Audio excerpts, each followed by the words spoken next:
seconds to floor. Stand by to roll VTR on opening sequence. A man from Abilene, out of the heartland of America, out of this small frame house in Abilene, Kansas, came a man Dwight D. Eisenhower. In 10, 9, 8.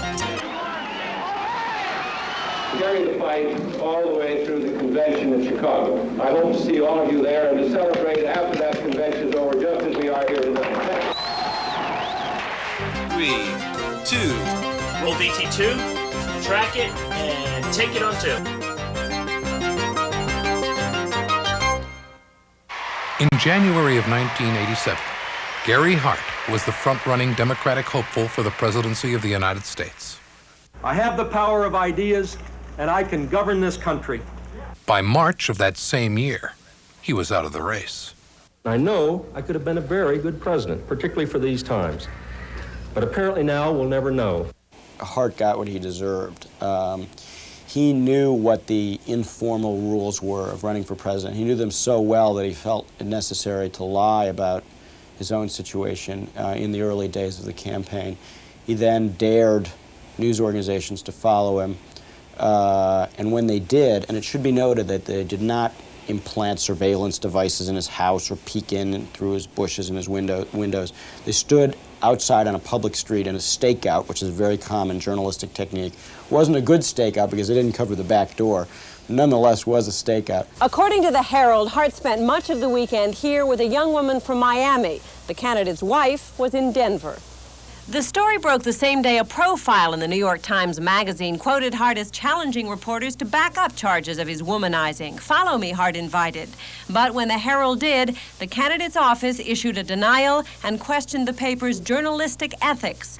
It is not false. Obviously, he has confirmed to us the essential account that we wrote, which is, in fact, he had this ongoing relationship with a woman, not his wife. And you think secondly, he's confirmed your story? I think he hasn't. He certainly hasn't shown where our story was incorrect. Have you ever committed adultery? I do not have to answer that question. What's going on here? Has the press become a self-proclaimed private eye team, a moral secret service?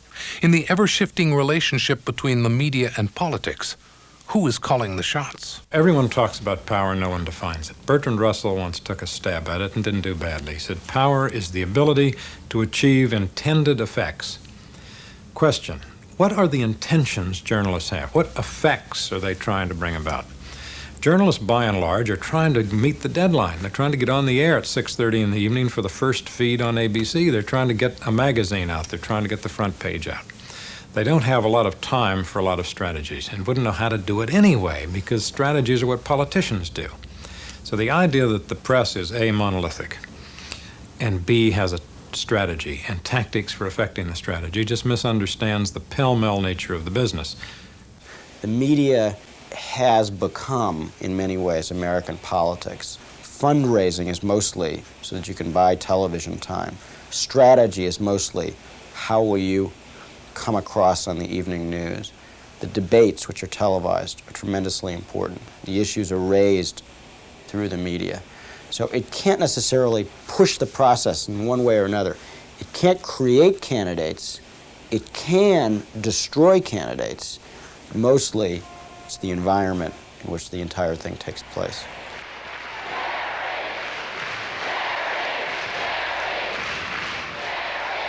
Change is in the air.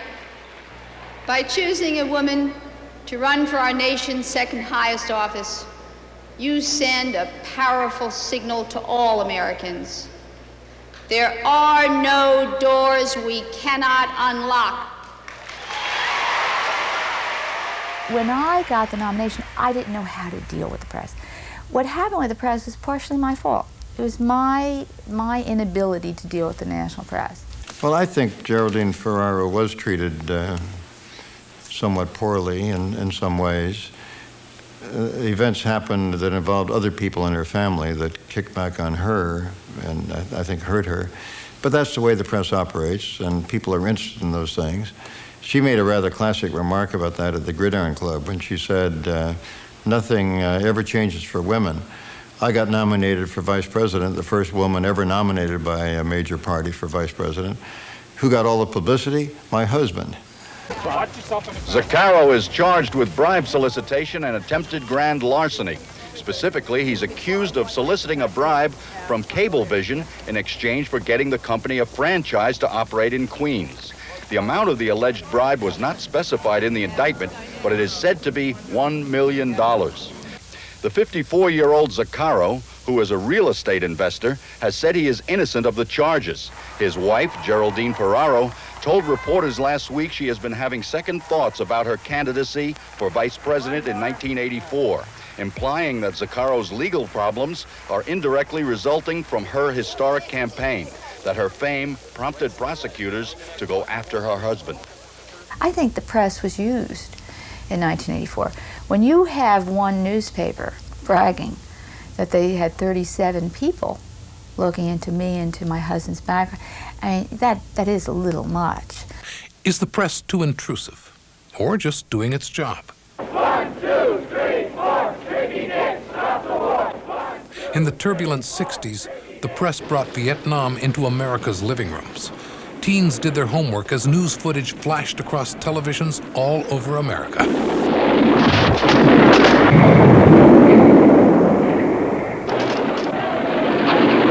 I think that period, Vietnam and Watergate, is where media, in presenting reality, presenting what was actually happening in the world to the voters, significantly altered events. I welcome this kind of examination because people have got to know whether or not their president is a crook. Well, I'm not a crook. Television tends to have done is to flush out the more artificial communicators. What television does is make the rhetoric, and the false rhetoric particularly, look false. And I think in that sense, it's really helped the political dialogue. Subsequent to the Watergate incident, the president called for an investigation of this matter, as you know. And as we have said before, no one employed in the White House had any involvement or prior knowledge of the Watergate event. And I repeat that again today. By making the public aware of deception at the highest levels of government, the press lived up to its mandate, that of serving the people's right to know. Jack Nelson, Washington bureau chief for the Los Angeles Times, felt that the Watergate era was a time when the press assumed as much importance as the people, issues, and events it covered. Well, that's rubbish.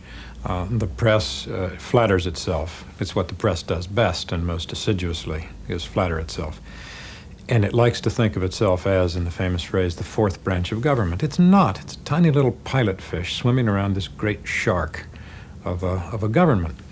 And it is part of the enveloping narcissism of journalists and the whole news business that they really think they are equal historical forces, and they're just not. They are very much passive in this process. Post-Watergate journalism has created a whole generation of news people whose main goal in life is to find some mistakes that the politicians make so they can, get their own name in the newspapers and then get their own name on television and they can sell more books. You try to use each other. The press tries to use the political leaders to get access, to get stories. And I think sometimes someone who gives a lot of leaks or information will be treated more kindly than somebody who never will. And that's unfortunate.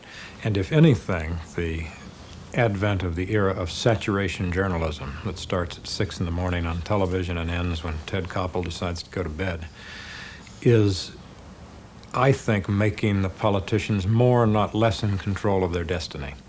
They set the agenda. They set the photo opportunities. They master the sound bites. They know how to manipulate the press, and the press is essentially a conveyor belt of the strategies, tactics, and intentions of the politicians. Well, I don't agree with the basic premise. They do have an agenda, but their agenda, in many instances, is a commercial agenda. It's selling the news, getting the public to watch their station. I mean, in this country, it's a commercial enterprise. I do feel that television and radio do a little bit less in-depth reporting on the issues. When you're trying to figure out how to get into the newspapers and get so-called free media, you have to think in terms of what will be a 8-second bite or less on television, or what will make a 5-word headline in the newspaper. It's hard to get into depth on very, very important issues that can't be explained in just a few words or a few seconds. For those who take the time, news magazines contain in-depth information and analysis of issues. But many believe that the media edit the news to fit the public's attention span. Now, in the old days, it was the press, the reporters, the editors would interpret what the candidates said and put their own, if you will, spin on what they said. Today, the voters have a much greater opportunity to make their own judgments through television because the media, the TV particularly, brings the candidate into the home of the voters, and the voters can make a judgment.